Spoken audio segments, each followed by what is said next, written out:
what's going on, guys? Griffin here, and today I'm going to be giving you a quick tutorial on how to install plugs and our coil packs on the EJ motors. Okie doke, so I always like to start on the passenger side of the car. I refer to it as the easy side, a little bit more space. First two things you're gonna wanna do, which I've got everything loose already down here, but you're gonna wanna pull your intake scoop off. And this car actually has an aftermarket intake, so there's a couple bolts that I had to take loose, but then your intake lifts right out. And if you come over here to this side of the vehicle, we can get a look at our coil packs down here. And the connectors are a little bit tricky. I like to use a pick, but you have to be extremely careful not to break the connectors. Because if you break one connector, you need to replace all four of the coil pack connectors, and that is no fun at all, especially to do inside the car. It's not too bad, but it's just a headache, and you don't want to do it. So be really, really careful with these connectors. If you come over here, looking down at the coil pack and connector itself, you can see that there's this little tab right here. All I do is get my pick right underneath that little tab and just ever so slightly lift up, and it should slide out. It's kind of hard to do with one hand. So connector slides off. Like I said, just ever so gently on that little tab right there, lift out towards the frame of the car, and then slide your connector out of the coil pack. All right, so now that you have both your connectors from your coil packs disconnected, there's 12 mil bolt on each of the coil packs. And also on these newer cars, there's this little metal guide here that the O2 sensor harness clips into, I guess wire, the O2 sensor plug wire clips into. That slides out from behind the coil pack. When you're reinstalling these coil packs, we'll have to take good care and make sure that that doesn't get pinched or anything, because that can cause problems. Standard tools for this job, just your nice snap-on with a 12 millimeter short socket on there. It does get a little tight, and actually pulling the coil packs out can be a little bit tricky, but I'll show you that when we get to it.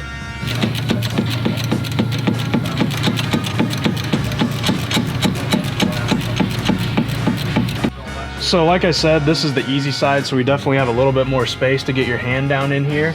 Unscrewing these bolts, once you get them loose, which I thought I broke that one loose, but clearly I did not. Get them loose with your ratchet, and I'll show you guys that this little metal wire guide kind of slides out from behind everything. It's a little bit of a tedious process, not a lot of throw down in here for a ratchet, but eventually things get loose.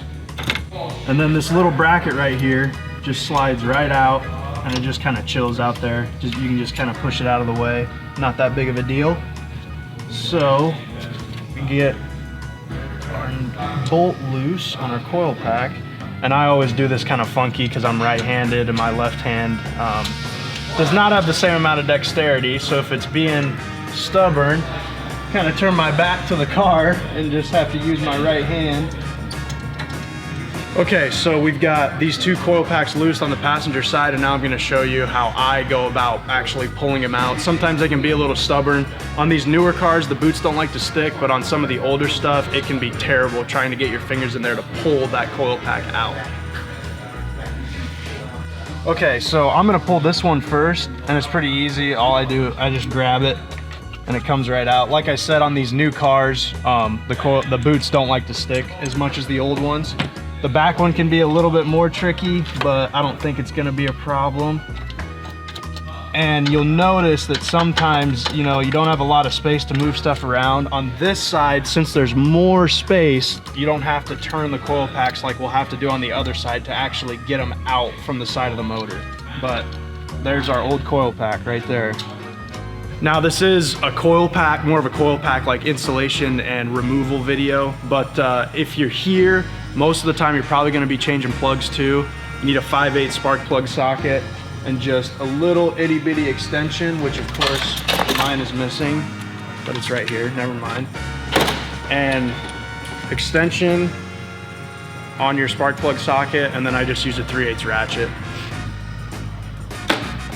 All right, so moving on to the driver's side of the car, the first thing you're gonna wanna do is pull the battery. I've got everything loose right now, but this battery tie down, it can get tricky. It's really not that big of a deal. There's just these little hooks that go into some holes down lower in the car.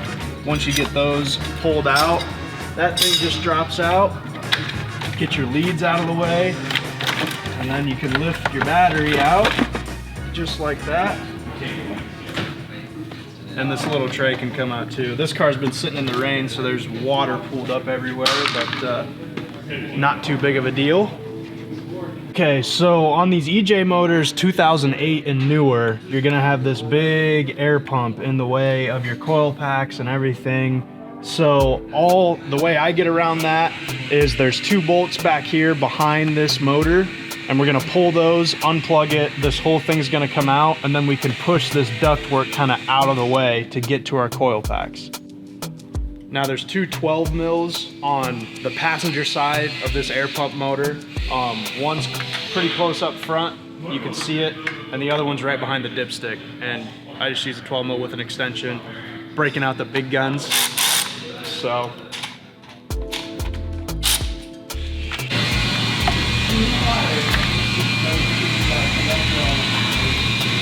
So we've got our motor disconnected, air pump motor disconnected, this big plug right here, right out from underneath the oil cap. That's unplugged. Our 2 bolts are unplugged.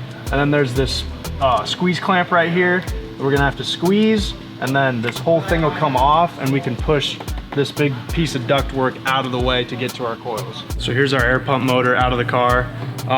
Definitely wanna make sure before you start tugging on this thing that big plug is unplugged. It's gonna be pretty hard to tear that connector apart, but it's obviously gonna hang you up if you miss it. So there's that.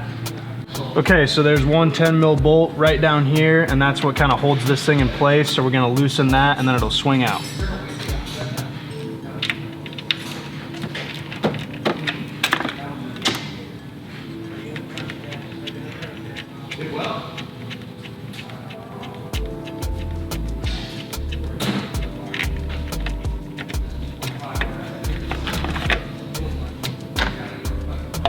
Just like that. Okay, so obviously that ductwork was sitting here. Now we can push it up out of the way, and fortunately enough, this curly Q tie down is actually kind of holding it out of place so we can get to our 2 coils right down there. Connectors are obviously the same on this side as the other side. You've got that little tab. We're just gonna repeat the procedure we did on the other side. So as I'm kind of working away here, if you come around here and take a look, this side is definitely a little bit more cramped. Now, you know, crappy motor mounts and stuff can cause this to happen, but on these EJs, I found that just the driver's side is definitely tighter than the passenger side. So we're gonna loosen our 2 12 mils that are holding each of our coil pack, or I'm sorry, 1 12 mil per coil pack. We're gonna loosen each of those up, and then this back coil pack is always kind of stubborn coming out, and we actually have to do we'll get a little fancy with it to get this thing out. So I will show you that here in a second. Okay, so pulling this rear coil pack, I know it's probably difficult for you guys to see, but once you get it actually pulled out of the motor like so, it does not want to come out. It doesn't want to spin up or anything. So what we do here at the shop is actually flip this coil pack over so that the connector side is on top, and that gives you just enough space to slide it out upside down like that. Now when we reinstall them, you're also gonna see that we have to go in this way and actually set the coil pack in the motor, then flip it over and push it on. So on the passenger side, when you're pulling spark plugs, it's normally pretty easy. You might have to disconnect your wrench from your extension to slide it into the motor, but on the driver's side, you absolutely have to. If I had a stubbier extension, that could work, but then we're hitting the valve cover with the wrench itself, and then you're risking slipping and breaking off a spark plug and all that horrible stuff. So slide your extension and your spark plug socket in and kind of figure out the orientation of the 3/8 drive, and then you can stick your wrench down in there and slap it together. And I'll show you what that looks like. All right, so like I said before, this is this duct work, it just kind of sucks. It's always in your way, but kind of lift it up out of the way. And if you can, slide your extension down in here. And it is never ever fun to try and do.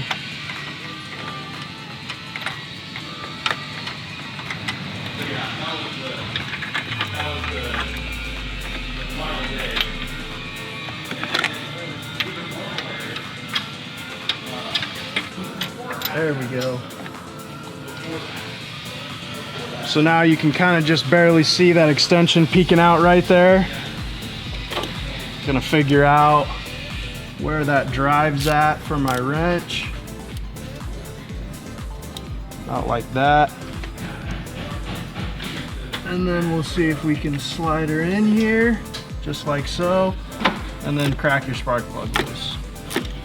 And it's just this cylinder 4, the passenger or driver's side rear cylinder is the tightest out of all 4, and it's the only one that really kind of requires you to get fancy and squeeze some stuff around and have to force some stuff out of the way from time to time. But once you get it cracked loose, try and get your wrench out, but now you're trapped. So the way I do it, and it's kind of jank, is I get a flat blade screwdriver and I'll put it in between the wrench and the extension and pop it loose, pull my wrench out, and then the extension will come out as well. Okay, special sauce right here. These are our EJ coils. These things, we rant and rant about them, but the biggest thing to hit on is 10% higher spark output than your stock coils, so you can run big gap on your big boost, high horsepower applications, get a smooth idle, smooth power band, and easier ignition timing out of them with these babies. So check them out. Okay, so once again on the driver's side, like I was talking before, we gotta put this coil in upside down to kind of squeeze it into place, and then we'll push it in and flip it over and send it home. It's gonna be a little bit hard to see, but I go in vertical like this, stick the boot into the spark plug hole. Now, once you get it past everything, you can go ahead and spin the coil pack back over so that it's in the right orientation, and then it pushes in just like that. And you can go ahead and start that 12 mil bolt that retains everything. Just like that. Okay, so now that you've got all 4 of your coil packs in and we've tackled the cylinder 4, tight space, all that crap, just button everything up, you know, airbox goes back in, intake scoop, battery, all that stuff. Your air pump motor, obviously, don't want to forget that. Make sure it's plugged in, everything. Get your bolts in place as usual. And yeah, if you guys have any other questions or any concerns, you know, you can email us, you can call us, stuff like that. Make sure to like, comment, subscribe on the YouTube channel. And I appreciate you people more than you'll ever understand. So, bye-bye.